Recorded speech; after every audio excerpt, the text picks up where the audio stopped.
देखिए ज़रा, the resistance in the two arms of the metre bridge are 5 and R ohm respectively. ये Wheatstone bridge के metre bridge के principal पे ये हमारे पास सवाल पूछा हुआ है।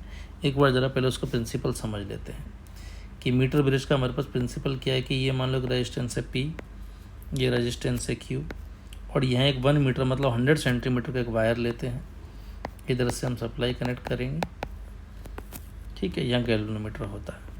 अब देखेंगे गैल्वेनोमीटर कितनी लेंथ पर जाके हमको बैलेंस पॉइंट देगा, तो ये L हो जाएगी, तो बची कुछ लेंथ 100 माइनस L रही होगी। अब at null deflection in galvanometer, अगर गैल्वेनोमीटर हमारे पास नल डिफ्लेक्शन शो कर रहा है, मतलब ब्रिज आर्म में कोई करंट नहीं है, तो व्हीटस्टोन ब्रिज बैलेंस हो जाएगा। और हमको पता है जब व्हीटस्टोन ब्रिज बैलेंस हो जाता है तो उसमें ऊपर वाले रेजिस्टेंस का रेशियो बराबर नीचे वाले रेजिस्टेंस का रेशियो के बराबर होगा। तो यहाँ से सीधा आप ऐसे भी बोल सकते हो कि ये वैल्यू ऊपर वाले रेजिस्टेंस का रेशो नीचे वाले वायर्स की लेंथ के रेशो में आ रही है एट बैलेंस कंडीशन, ठीक है। बस अब सर सवाल को सॉल्व करते हैं। तो बोला कि पहले यहाँ 5 लगाया, यहाँ R लगाया है, ठीक है। तो हमारे पास when the resistance R is shunted, the resistance in the two arms of the metre bridge are 5 and R respectively. When the resistance R is shunted with an equal resistance, the new balance length is 1.6 L1, the resistance R कितना होगा। कि जब यहाँ पे 5 और R लगे हुए तो बैलेंस लेंथ L1 और ये दे रखी है, तो मैं कह सकता हूँ 5/R की वैल्यू हमारे पास L1/100 माइनस L1 रही होगी। अब क्या बोला है कि हमने क्या किया, ये जो R है उसके साथ में एक रेजिस्टेंस और शंट कर दिया, तो जो नई बैलेंस लेंथ मिली है अपन को वो यहाँ मिली है 1.6 L1 की बजाय। तो अब नई बैलेंस कंडीशन लगा देते हैं, तो ऊपर रेजिस्टेंस कितना हो जाएगा, ये R/2।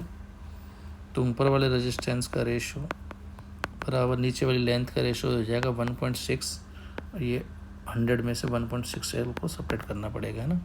तो 1.6 L1 अपॉन में 100 माइनस 1.6 L1, क्लियर। अब R और L1 में हमारे पास दो इक्वेशन है और हमसे पूछा हुआ R कितना होगा, सिंपली सॉल्व की जा सकती है। तो सॉल्व करते हैं ज़रा। तो पहले इक्वेशन से अगर हम L1 की वैल्यू निकालें R की फॉर्म में, तो कितनी आएगी हमारे पास, ये आएगी L1, इसको मैं लिख देता हूँ R/5 equal to 100 minus L1 upon में L1, तो R-5 बराबर 100 अपॉन L1 माइनस 1। तो यहाँ से L1 की वैल्यू आ जाएगी R/5 प्लस 1, यह आ रहा है हमारे पास 100/L1। तो ये L1 की वैल्यू आ जाएगी हमारे पास 500 अपॉन में R+5। इस L1 की वैल्यू को अब यहाँ पर रिप्लेस कर दीजिए। तो ये इक्वेशन बन रही है हमारे पास 10/R इक्वल टू 1.6। मैं L1 ज़रा इसमें से ऊपर नीचे डिवाइड कर देता हूँ।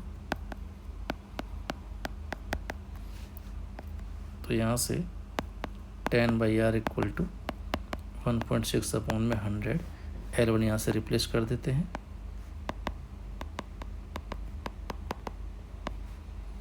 तो ये हो गया हमारे पास, बस प्योर कैलकुलेशन चल रही है अभी 5 टाइम्स, ठीक है। तो ये बन गया हमारे पास 1.6 अपॉन में R+5 अपॉन में 5 माइनस 1.6। तो 10/R इक्वल टू 1.6 नीचे R+5, ठीक है। LCM लेंगे तो ये बन जाएगा 8, ऊपर चला जाएगा 5,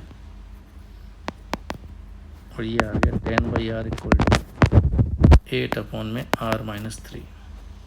तो ये 10R minus 30 equal to 8R, तो 2R इक्वल टू 30। तो R की वैल्यू अपन को 15 ओम लेनी पड़ेगी। तो correct answer will be second option, ठीक है।